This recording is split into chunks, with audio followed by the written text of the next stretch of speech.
केंद्रीय मंत्री वीरभद्र सिंह उर्फ राजा साहब की बेटी भारती को आज उग्रवादियों ने कॉलेज के ग्राउंड से ही उठा लिया और बदले में उन 4 खूंखार आतंकवादियों को रिहा करने की मांग की, जिन्हें हमारे भारतीय जवानों ने जान की बाजी लगाकर गिरफ्तार किया था। इस मामले ने अब गंभीर मोड़ ले लिया है। इसका फैसला करने के लिए कार्यवाही कमेटी की मीटिंग कल दिल्ली में होगी।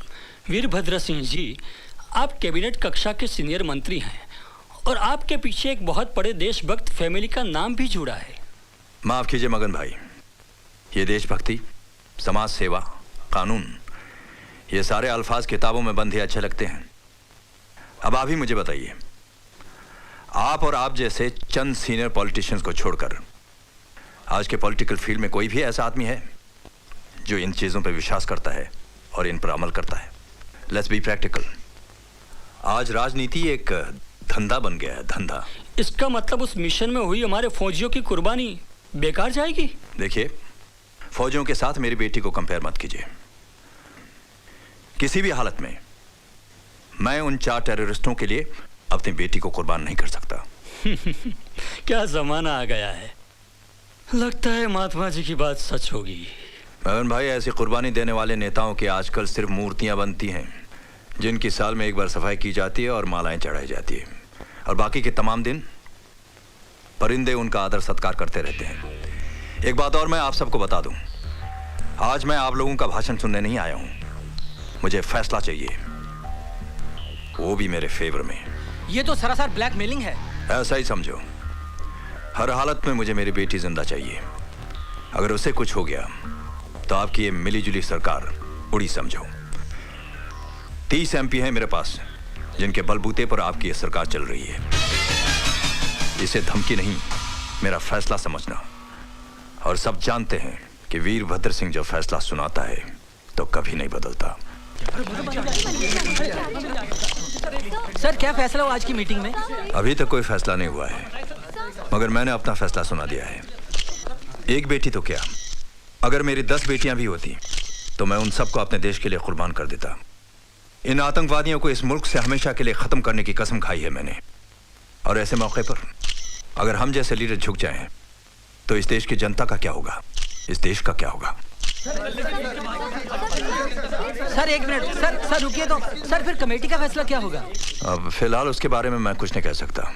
हाईकमान का जो भी फैसला होगा वही हमें मंजूर होगा। केंद्रीय मंत्री राजा साहब की बेटी के किडनैपिंग केस में आज अचानक नया मोड़ आया, जिससे राजनीतिक गतिविधियां और तेज हो गईं।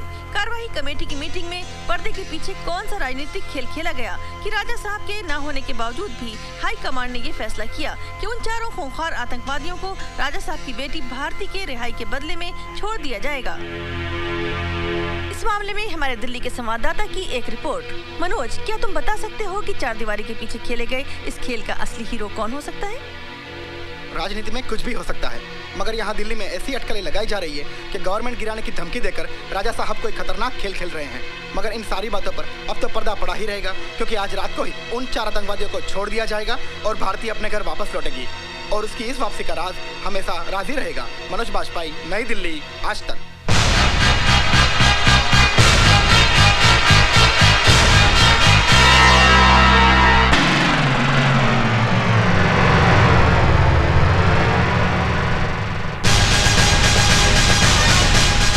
रुकिए, कहाँ जा रहे हैं आप? मंत्री अंदर है, मैं उनके घर गया था तो पता चला कि वो यहाँ पर है। साहब की जब तबीयत खराब होती है तब वो इस फार्म हाउस में आराम करने आते हैं, उनसे यहाँ कोई नहीं मिल सकता। कोई मिले या ना मिले, आज मैं तुम्हारे साहब से मिलकर ही जाऊंगा। आप किसी भी कीमत पर अंदर नहीं जा सकते।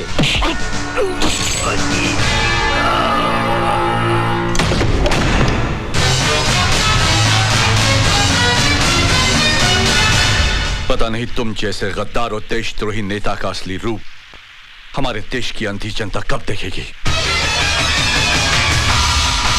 कल तक तो टीवी इंटरव्यू में बड़े बड़े भाषण दे रहे थे कि मेरी एक बेटी तो क्या, अगर मेरे 10 संतान भी होते तो मैं उसे देश के लिए कुर्बान कर देता। और एक ही दिन में सब कुछ बदल दिया, करवा दी उन 4 कमीनों की रिहाई अपनी बेटी की जान के बदले में। अरे शर्म आती है मुझे तुम जैसे गंदे नेता को देखकर। मेजर, तुम अपने हद से आगे बढ़ते जा रहे हो। जब एक फौजी की खोपड़ी गर्म हो जाती है तो अपनी हद ही क्या, दुश्मन की सरहद भी पार कर जाता है। जानते हो उन कमीनों ने कितने हिंदुस्तानियों का खात्मा किया, कितनी औरतों का सुहाग उजाड़ा, कितने मासूम बच्चों को यतीम किया। उन्हें पकड़ने के लिए हमारे कितने जाबाज जवान शहीद हुए, और तुमने एक लड़की, तुम्हारी बेटी की खातिर उन 4 आतंकवादियों को छुड़वा दिया। राजा साहब, सरकारी कुर्सी बाप की मोहब्बत निभाने के लिए नहीं, देश की रक्षा के लिए दी जाती है। सच कह रहे हैं आप, बिल्कुल सच। भारती, तुम? हाँ, आज मैं भी अपने बाप का असली रूप देखने यहाँ चली आई हूँ, और पता चला कि बीमारी के बहाने आप यहाँ कौन सा आराम फरमा रहे हैं। भारती, तुम भी इन वर्दी वालों की बातों में आ गई। आप इस देश की जनता की आंखों में धूल झोंककर उन पर राज कर सकते हैं पापा, मगर अब अपनी बेटी की आंखों में धूल झोंककर उसके दिल पर बाप बनकर राज नहीं कर सकते। मुझे शर्म आती है आपको बाप कहते हुए भी। जिसके बाप ने आजादी की जंग में अंग्रेजों की गोलियां अपने सीने पर खाकर इस देश को आजादी दिलवाई थी, और आज उसी का बेटा आतंकवादियों से गले मिलकर अपने ही देश को लूट रहा है। भारती, बंद करो ये बकवास। ये बकवास नहीं, हकीकत है। आज मुझे ये भी मालूम हो गया है कि उन 4 को छुड़वाने के लिए आप ही ने मेरे अपहरण का नाटक रचा था, और फिर बाद में आप ही ने सरकार को गिराने की धमकी देकर सरकार को दबाव में लाकर उन 4 को छुड़वा दिया। देश का प्रधानमंत्री बनने की लालच ने आपको इतना गिरा दिया है कि आपने अपनी खुद की बेटी का भी इस गंदी राजनीति में इस्तेमाल किया। बस करो बेटी। मत कहिए मुझे बेटी। आज से मैंने वो सारे रिश्ते तोड़ दिए हैं जो हमारे बीच थे। अब मैं आपको सारी दुनिया के सामने बेनकाब कर दूंगी और देशवासियों से चिल्ला चिल्ला के कहूंगी कि देखिए इस आदमी की असलियत। जिसे तुम प्रधानमंत्री बनाना चाहते हो वो आदमी कितना कमीना है। अरे जो अपनी बेटी को बेच सकता है वो एक दिन कुर्सी के लिए अपनी माँ को, अपने वतन को भी बेच देगा। बदतमीज!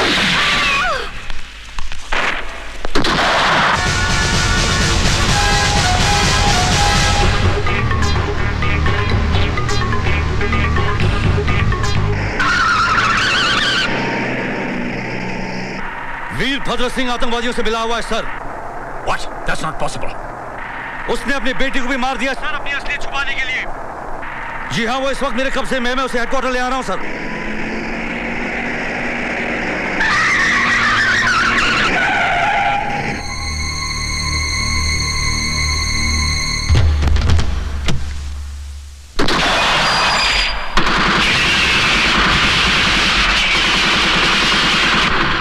Major Rathore. Come in, major Rathore. Major Rathore, come in, over।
Major Rathore!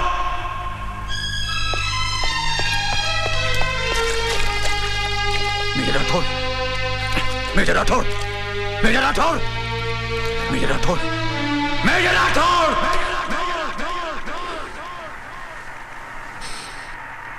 Major Rathore की मौत इस जंग की शुरुआत थी। लोग कहते हैं शैतान की उम्र लंबी होती है, इसीलिए मेरी गोली से 2 बार बच गया साला।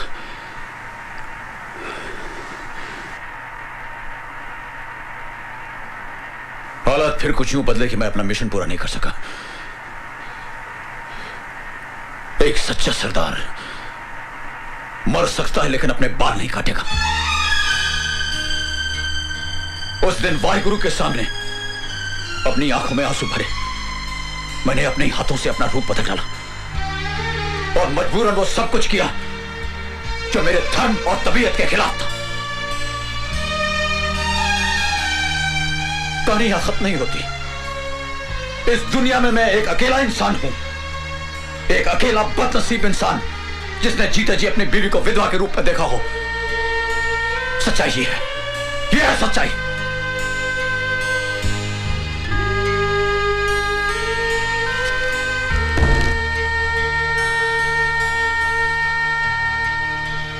जिस मकसद से मैं आपको आर्मी हेडक्वार्टर लेकर जा रहा हूं वो तो पूरा हो गया, लेकिन आपका मकसद अभी पूरा नहीं हुआ और कानून के दायरे में रहकर पूरा भी नहीं होगा।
की मौत के साथ ही हमारी ये दोस्ती का राज भी अब हमेशा हमेशा के लिए धरती में दफन हो जाएगा और कल से हम अपनी दोस्ती को दुश्मनी में बदल देंगे।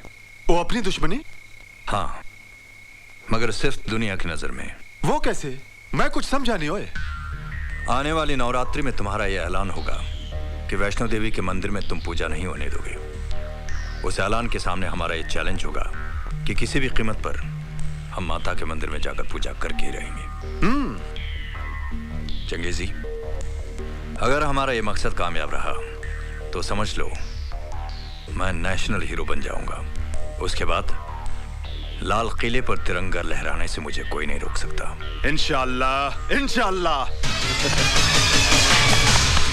कुख्यात आतंकवादी गफूर चंगेजी ने वैष्णो देवी मंदिर में कल से होने वाली नवरात्रि की पूजा को न होने देने का ऐलान किया और उसके इस ऐलान पर मंत्री वीरभद्र सिंह ने उसे ये कहकर ललकारा है कि वो किसी भी कीमत पर वहां जाकर पूजा करेंगे। इस मामले में हमारे संवाददाता के पूछने पर वीरभद्र सिंह और गफूर चंगेजी की अलग अलग बातचीत। इस बार का ऐलान मंदिर की सीढ़ियों पे खून की नदियां बहा देगा और किसी में इतना दम नहीं है कि इस चंगेजी के ऐलान को ललकार सके। अरे कह दिया, इस साल नवरात्रि की पूजा नहीं होने देगा तो नहीं होने देगा। सर, चंगेजी के ऐलान के बारे में आप कुछ कहना चाहेंगे? हाँ, लोग बोलते रहते हैं। वो कहावत आपने सुनी होगी, कुत्ते भौंकते रहते हैं और कारवां निकल जाता है। ये हिंदुस्तान है। हिंदुस्तान में ऐसा कभी नहीं हो सकता कि किसी के कहने पर किसी मंदिर में पूजा रोकी जाए।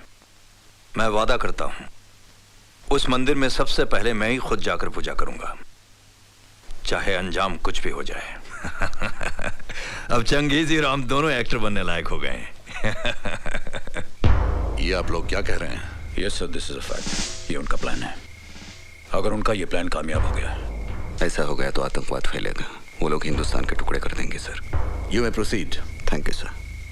कर्नल सोडी, सर, आर्मी की नजरों में अब तुम वही देशभक्त और वफादार सिपाही हो। Thank you sir. मिशन की शुरुआत से पहले मैं तुम्हें एक सरप्राइज देना चाहता हूं।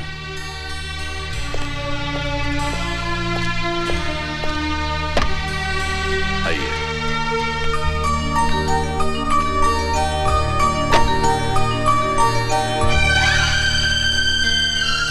अब अमृता भी तुम्हारी सच्चाई और वफादारी के बारे में जान गई है। मैंने इसको सब कुछ बता दिया है।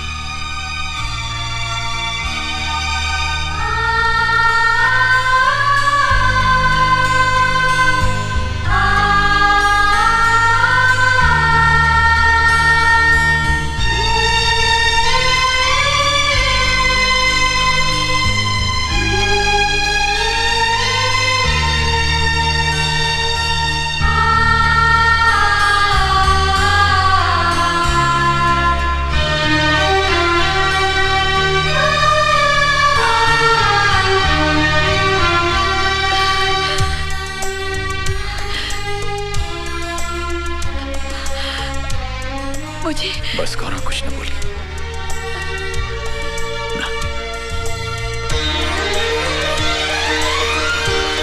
पापा। पिंकी, आजा।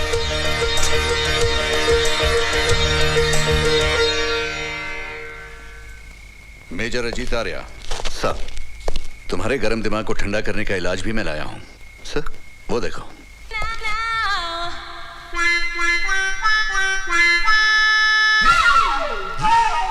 सर, एक नंबर की हफ्ताखोर है, करप्ट है। इसका और मेरा कभी कुछ घबरा मत मेजर। सर, आज से किरण ने भी सच्चाई और वफादारी की राह पर चलने की कसम खा ली है।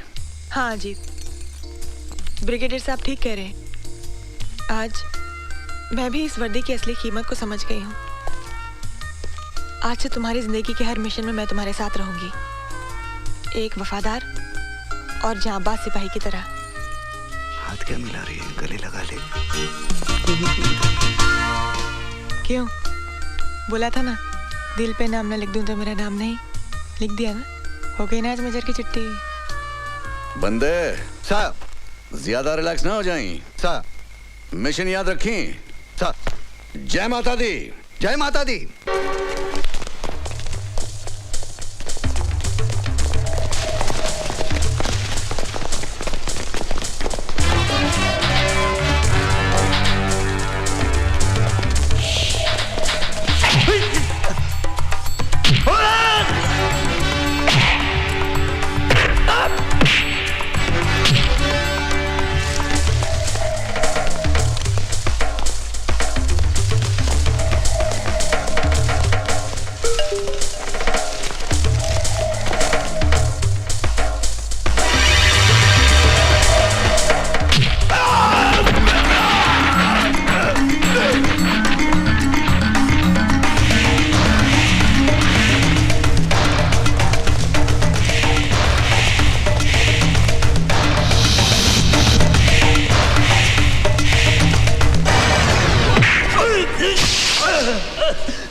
किधर गया है?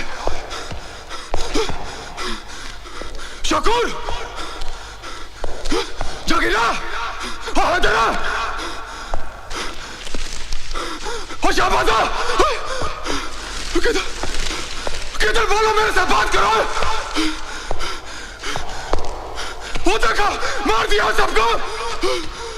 अब मेरे से बात करो। जोगिंदर, कहाँ है तू? बाहर आ। अरे सामने आ, चूहे के हालात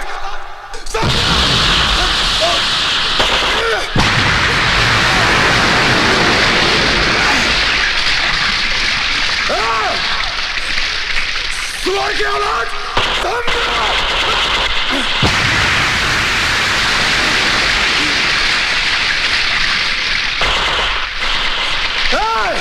चंगेजी के सीने पे गोली मार अगर मरद का बचा तो। अरे इधर मार चंगेजी के, तेरे पटाखों से चंगेजी नहीं डरेगा। अरे सुअर के औलाद सामने आ।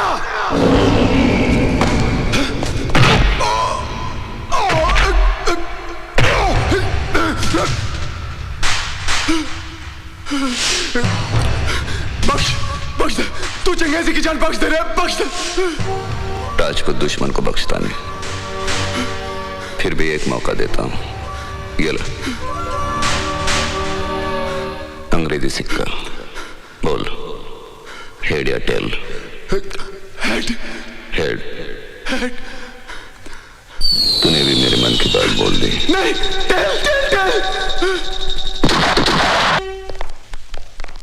साहब, इस गेस्ट हाउस में हमारे खाने और आराम करने का इंतजाम किया गया है। हम लोग भोजन के बाद यहाँ से चलेंगे, तब तक आप इत्मीनान से आराम कीजिए और खाना खाइए। हाँ ठीक है। पता नहीं लोग पैदल चल कर पूजा करने के लिए इतना ऊपर कैसे चले आते हैं। मेरे तो पैरों की हालत खराब हो गई, बाप रे। अरे यहाँ तो चमचागिरी बनकर बाहर लोग देख रहे हैं। हाँ। बाथरूम कहाँ है? उस तरफ।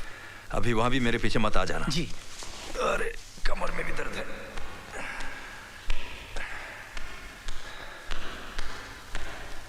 अरे भाई कहाँ है, लेफ्ट को कि राइट को? सामने है सर।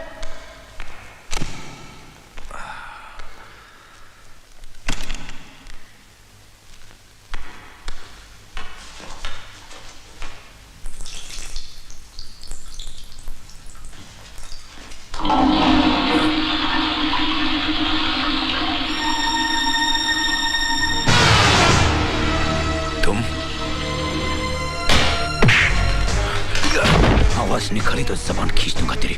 जानते हो मैं कौन हूं? अच्छी तरह जानता हूं तू कौन है।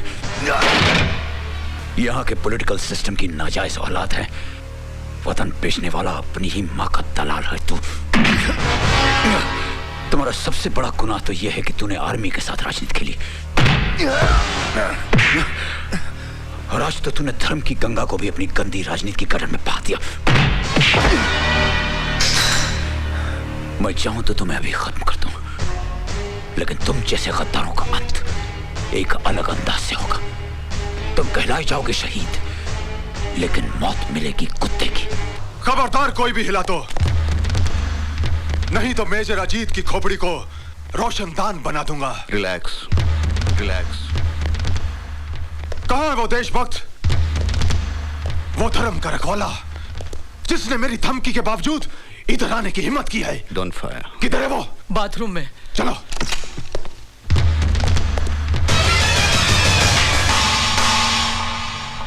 Very good Changezi, very good. Very good नहीं, वेरी बैड, वेरी बैड।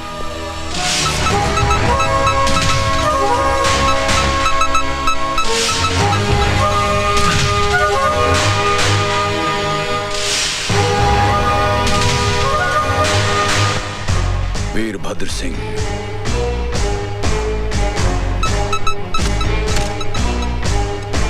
अब तुम इस दरवाजे से बाहर भागोगे और चंगेजी तुम्हारा पीछा करेगा। चलो भागो। भागो!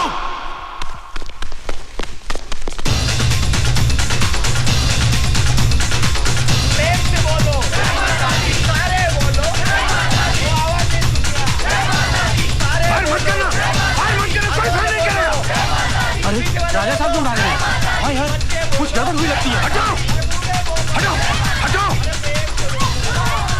फायर मत करना, फायर मत करना।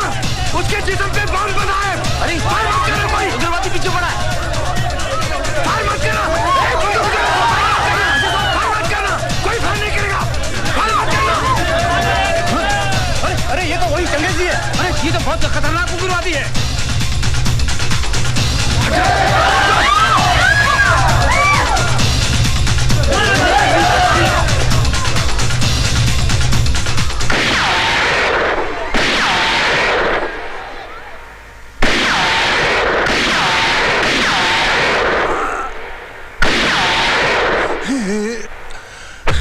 ये तो चंगेजी ने राजा साहब को जान से मार डाला।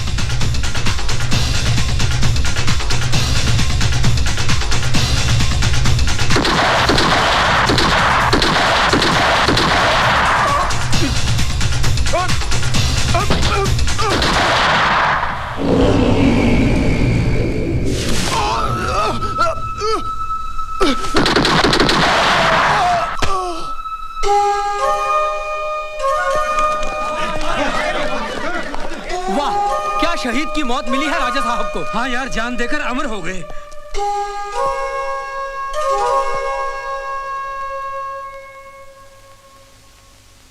इस घटना के 3 महीने बाद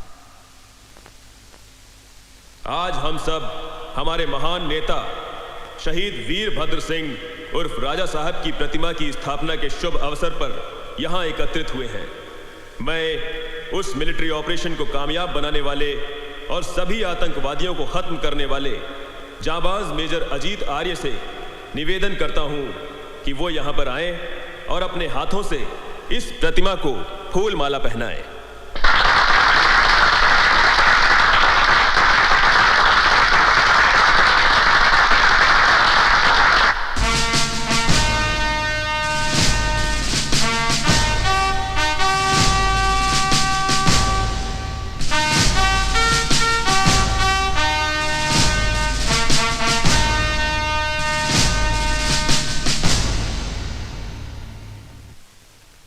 कमीने, तुम्हारे जैसे गद्दारों का अब हम यही हाल करेंगे। ये हमारी जनता है ना, उसकी आंख है लेकिन वो देख नहीं सकती, कान है सुन नहीं सकती, जुबान है बोल नहीं सकती। अब मैं ये हार पहनाऊंगा ना तुम्हें, तो ये सब तालियां बजाएंगे। गांधी जी के बंदर है बेचारे।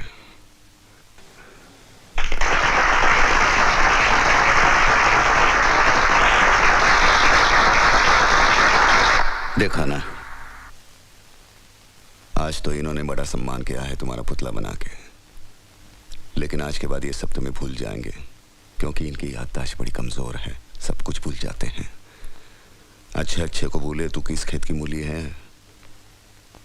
आज के बाद तेरा सम्मान करेंगे चिड़िया, कौवे और कबूतर।